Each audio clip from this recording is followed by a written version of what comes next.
2:17 a.m. A pregnant woman crawls across broken glass. Her designer nightgown soaked in blood. 7 months pregnant, fighting for 2 lives. Her billionaire husband? He's 12 miles away, champagne in hand, celebrating with his 23-year-old mistress. What happened in that mansion over the next 4 hours would expose the darkest secrets of America's ultra-elite. A conspiracy so twisted, it would bring down a $2 billion empire and reopen 3 cold case murders. This is the story they never wanted you to hear. The story that cost lives to uncover. And before we're done, you'll understand why some secrets are worth killing for. Her name was Victoria Chen. She had everything money could buy. Everything except the one thing that would save her life. The truth about the man she married. If you think you know how this story ends, you're wrong. If you think wealth protects you from evil, you're about to learn otherwise. And if you're easily disturbed, maybe you should click away now. Because what you're about to hear will change how you see the world forever. Victoria Chen wasn't supposed to be a victim. Born in San Francisco to immigrant parents, she built a tech startup from her college dorm room, sold it at 26 for $40 million. Forbes called her a visionary. Silicon Valley called her unstoppable. That's where she met him. Alexander Blackstone. 42 years old, net worth $2.8 billion. Owner of Blackstone Defense Technologies. Government contracts worth hundreds of millions. On paper, he was perfect. But here's what Forbes didn't know. What Silicon Valley didn't know. What Victoria wouldn't discover until it was almost too late. Alexander Blackstone was a killer. Their wedding made international headlines. Malibu mansion, 500 guests. Victoria wore a dress worth more than most people's houses. The press called it the wedding of the decade. But there was someone watching from the shadows that day. Someone who knew Alexander's secrets. Someone who had already decided Victoria would never live to see her first anniversary.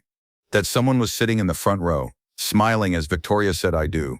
Her name was Isabella Rossetti, 23 years old, stunning, ambitious, and absolutely ruthless. Stunning, ambitious, and absolutely ruthless.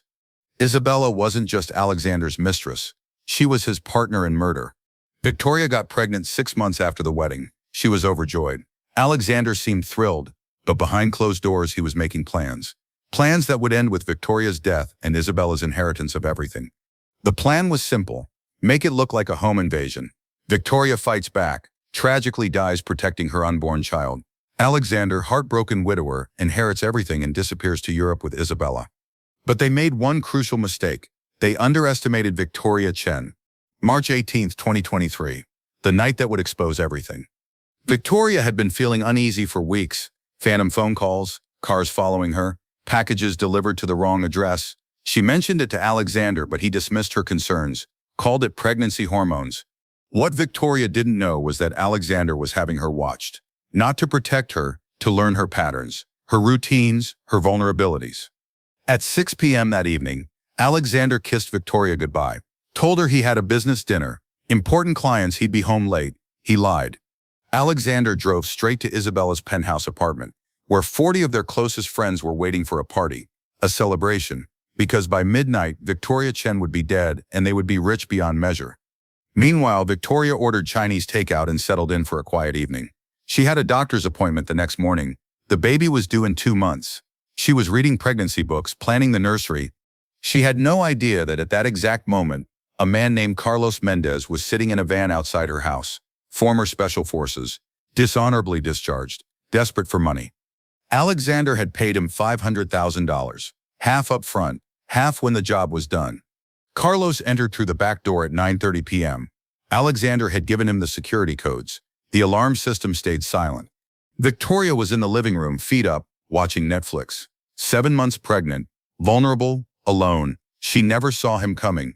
But here's what Carlos didn't expect, what Alexander didn't plan for, what Isabella never anticipated. Victoria Chen didn't go down without a fight. The first blow knocked her to the ground.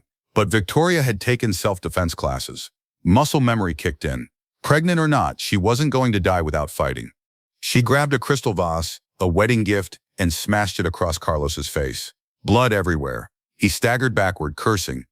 Victoria ran, 7 months pregnant, barefoot, bleeding. She made it to the panic room Alexander had installed for security, the same panic room that would save her life and destroy his. Carlos pounded on the reinforced door, screaming, threatening, but Victoria was already dialing 911. The call lasted 14 minutes and 37 seconds. Every word was recorded. Every threat Carlos made, every detail Victoria observed, including the one detail that would crack this case wide open. In the middle of his rage, Carlos made a phone call to Alexander. Victoria heard every word. "She's in the panic room. I can't get to her. What do you want me to do?" Alexander's response would be played in court 6 months later. 4 words that would destroy his alibi and expose the entire conspiracy. "Finish the job, now." While Victoria fought for her life, Alexander was living it up at Isabella's penthouse. 40 witnesses saw him there. Photos, videos, social media posts. The perfect alibi. But alibis only work if they're true. When police arrived at Victoria's mansion at 10:47 p.m., they found Carlos Mendez unconscious on the living room floor. Victoria had fought back harder than anyone expected. She grabbed a marble bookend and brought it down on his skull. Carlos survived, barely, and when he woke up in the hospital 3 days later, handcuffed to his bed, he had a choice. Life in prison, or tell the truth about who hired him. He chose the truth. Detective Maria Santos had seen domestic violence cases before, but something about this felt different. The house was too clean, the robbery was too perfect, and Victoria's injuries told a different story than the evidence suggested. Then Carlos started talking. He gave them everything. Bank records showing payments from Alexander's personal account, text messages detailing the plan, audio recordings of their phone conversations, and the biggest bombshell of all, Victoria wasn't Alexander's first victim. Carlos told police about 3 other women, all connected to Alexander, all dead in what appeared to be accidents. A car crash in 2019, a drowning in 2020, a house fire in 2021. All 3 women had one thing in common. They knew too much about Alexander's business. Detective Santos started digging into Alexander's company, Blackstone Defense Technologies. On the surface, everything looked legitimate. Government contracts, military equipment, congressional approval. But underneath, she found something else entirely. Alexander wasn't just selling weapons to the U.S. military. He was selling them to anyone with enough money. Terrorist organizations, drug cartels, foreign governments under arms embargoes. It was a $2 billion illegal arms dealing operation, and the 3 dead women had all discovered pieces of the truth. Victoria had found the smoking gun, financial records hidden in Alexander's home office, shipping manifests showing weapons going to prohibited countries, bank accounts in the Cayman Islands. She'd been building a case against her own husband, planning to turn him into the FBI. The pregnancy complicated things, but she'd made her decision. Alexander found out and decided she had to die. But there was one more player in this game, one more person who knew the truth, someone who had been recording everything. Isabella Rossetti. Isabella Rossetti wasn't just Alexander's mistress. She was his business partner, his accomplice, and ultimately his downfall. When FBI agents raided her penthouse 3 days after the attack on Victoria, they found something that would change everything. A recording device hidden in her bedroom. 3 months of conversations with Alexander.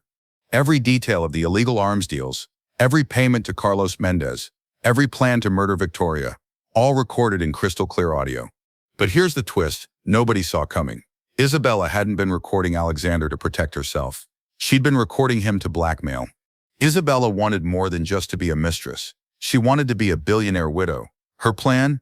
Let Alexander kill Victoria, then kill Alexander and inherit everything as his grieving girlfriend.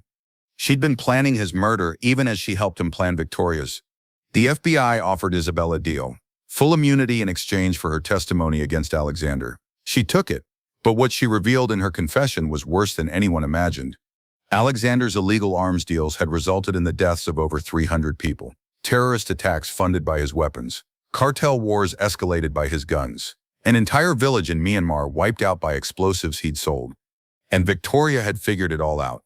Victoria Chen, brilliant tech entrepreneur, loving wife, soon-to-be mother, had stumbled onto one of the largest illegal arms operations in history. She traced the money, followed the shipments, connected the dots. She'd also discovered something else, something that would have destroyed Alexander even without the illegal arms deals. The 3 women who died in accidents, they weren't random victims, they were Alexander's previous wives. That's right, Alexander Blackstone had been married 3 times before Victoria, and all 3 of his previous wives were dead. Wife number 1, Rebecca Martinez, died in a car crash in 2019. She just filed for divorce and was asking for half of everything. Wife number 2, Amanda Foster, drowned in the family pool in 2020. She'd been threatening to expose his business practices. Wife number 3, Jennifer Walsh, died in a house fire in 2021. She'd hired a private investigator to look into his finances. Alexander Blackstone wasn't just an arms dealer. He was a serial killer who used marriage as a hunting ground. Victoria would have been victim number 4, but she survived, and her survival would bring down not just Alexander, but an entire network of corrupt officials, arms dealers, and murderers. The FBI investigation expanded into a joint task force with Interpol. 47 people were eventually indicted. Assets worth over $4 billion were frozen. It became the largest arms trafficking case in U.S. history. But none of it would have happened if Victoria Chen hadn't fought back that night. If she hadn't refused to die quietly, if she hadn't been stronger than the man who tried to kill her. Alexander Blackstone's trial began 8 months later. The prosecution had everything: Carlos's confession, Isabella's recordings, financial records, and Victoria's powerful testimony. Victoria took the stand 6 weeks after giving birth to her daughter. She looked Alexander in the eye and told the jury exactly what he'd done, not just to her but to his 3 previous wives, to the hundreds of people killed by his weapons. The jury deliberated for less than 2 hours. Guilty on all counts: conspiracy to commit murder, international arms trafficking, money laundering, tax evasion, and here's the one that sealed his fate: 3 counts of first-degree murder for his previous wives. Alexander Blackstone was sentenced to life in prison without the possibility of parole. He'll die behind bars. Carlos Mendez pled guilty and received 25 years. Isabella Rossetti testified against Alexander and received immunity, but she'll never be safe. Too many people want revenge for what Alexander's weapons did to their families. Victoria Chen, she survived. More than that, she thrived. She sold Alexander's assets, the ones that weren't seized by the FBI, and donated $50 million to victims of gun violence. She started a foundation that helps women escape abusive relationships. She wrote a best-selling book about her experience, and she raised her daughter to be strong, independent, and fearless. Just like her mother, this case changed how law enforcement investigates domestic violence among the wealthy. It exposed corruption in the defense contracting industry. It shut down an international arms trafficking network that had operated for over a decade. But most importantly, it proves something that Victoria Chen knew all along. Money doesn't make you powerful. Courage does. Truth doesn't care about your bank account. Justice doesn't care about your connections. And sometimes the person everyone underestimates, the pregnant woman, the loving wife, the trusting victim, is actually the strongest person in the room. Victoria Chen fought for her life that night, but she was really fighting for all of us. Fighting against the idea that wealth equals innocence, that power means protection, that victims should stay silent. She refused to stay silent. She refused to die quietly. She refused to let evil win. And because of her courage, the world is a safer place. If you or someone you know is in an abusive relationship, please reach out for help. Numbers and resources are in the description below. This story reminds us that heroes come in all forms. Sometimes they're 7 months pregnant, bleeding on a marble floor, refusing to give up. Subscribe for more true crime stories. Hit the notification bell. And remember, the truth always finds a way.